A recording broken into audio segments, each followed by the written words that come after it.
Saudara-saudariku yang terkasih, Pace e bene.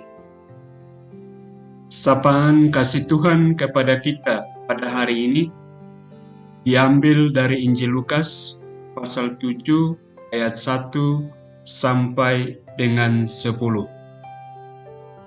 Tuhan bersamamu.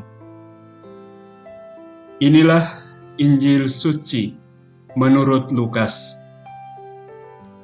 Dimuliakanlah Tuhan. Pada suatu ketika, setelah mengakhiri pengajarannya kepada orang banyak, masuklah Yesus ke Kapernaum. Di situ ada seorang perwira yang mempunyai seorang hamba yang amat ia hargai. Hamba itu sedang sakit keras dan hampir mati. Ketika mendengar tentang Yesus, ia menyuruh beberapa orang tua-tua Yahudi kepadanya untuk meminta agar ia datang dan menyembuhkan hambanya. Mereka datang kepada Yesus, dan dengan sangat mohon pertolongannya, katanya, "Sudah selayaknya engkau menolong dia, sebab ia mengasihi bangsa kita, dan dialah yang menanggung pembangunan rumah ibadat kami." Maka pergilah Yesus bersama mereka.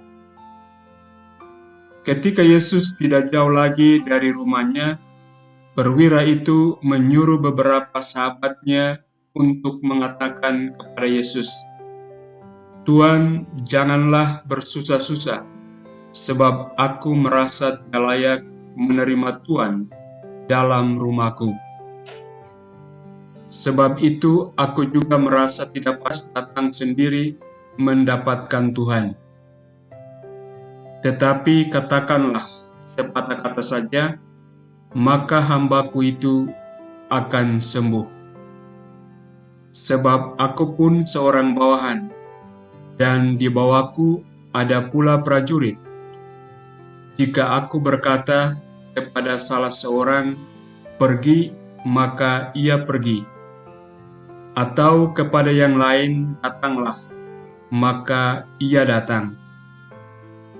Dan jika aku berkata kepada hambaku, 'Kerjakanlah ini,' maka ia pun mengerjakannya." Mendengar itu, heranlah Yesus akan dia.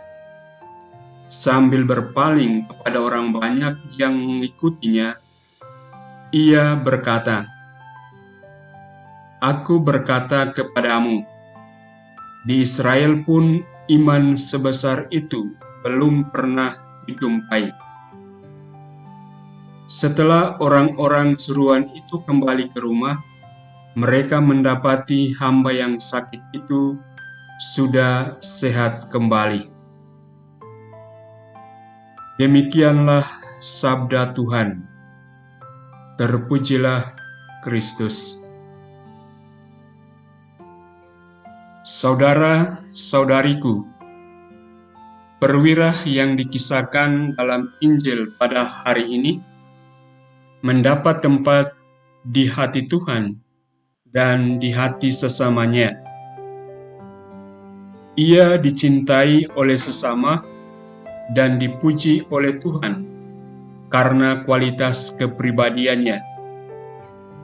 Cinta sesama akan dirinya terungkap dalam kata-kata ini, "Ia layak engkau tolong, sebab ia mengasihi bangsa kita, dan dialah yang menanggung pembangunan rumah ibadat kami." Sementara pujian dari Tuhan untuknya terungkap dalam kata-kata Yesus ini, "Aku berkata kepadamu, di Israel pun iman sebesar itu belum pernah dijumpai." Pujian ini disampaikan Yesus setelah mendengar ungkapan hati dari si perwira yang mengungkapkan ketidaklayakannya bertemu Tuhan, dan pada saat yang sama mengungkapkan imannya yang luar biasa kepada Tuhan. Saudara-saudariku yang terkasih, perwira yang adalah bangsa Romawi itu menunjukkan kasih kepada orang Israel, menunjukkan kasihnya kepada orang Yahudi dan kehidupan keagamaan mereka. Kasih yang tulus itu membuat ia dicintai, ia dikasihi oleh orang Yahudi.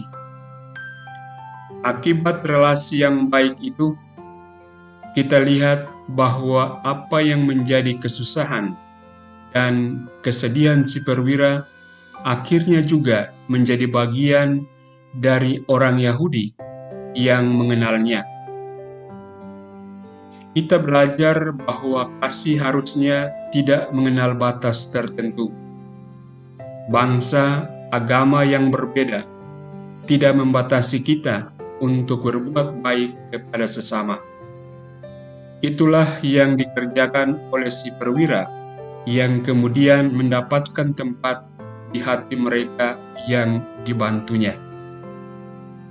Saudara-saudariku yang terkasih, relasi perwira dengan sesama ternyata didasarkan pada pengenalannya akan Tuhan. Dari ungkapan ketidakpantasannya dan kepercayaannya kepada Yesus, ia menyatakan apa kualitas dirinya. Ia sungguh menghidupi semangat seorang hamba. Ia sungguh menghidupi semangat sebagai seorang hamba Tuhan yang penuh kerendahan hati, berserah diri kepada Sang Tuhan yang ia tahu bahwa dapat mengerjakan apa yang ia kehendaki untuk seorang hambanya. Marilah kita belajar membangun relasi dengan Tuhan dengan senantiasa menyadari ketidaklayakan kita di hadapannya, sehingga mendorong kita semakin kokoh menyerahkan penyelenggaraan hidup kita kepada Tuhan, karena kita percaya bahwa Tuhan bisa membuat segalanya mungkin dalam kehidupan kita. Semoga Tuhan menganugerahkan damai sejahtera-Nya kepada kita. Marilah berdoa. Allah yang Maha Tinggi dan penuh kemuliaan, terangilah kegelapan hatiku dan berilah aku iman yang benar, pengharapan yang teguh dan kasih yang sempurna. Berilah aku ya Tuhan, perasaan yang peka dan budi yang cerah, agar aku mampu melaksanakan perintah-Mu yang kudus dan yang takkan menyesatkan. Amin.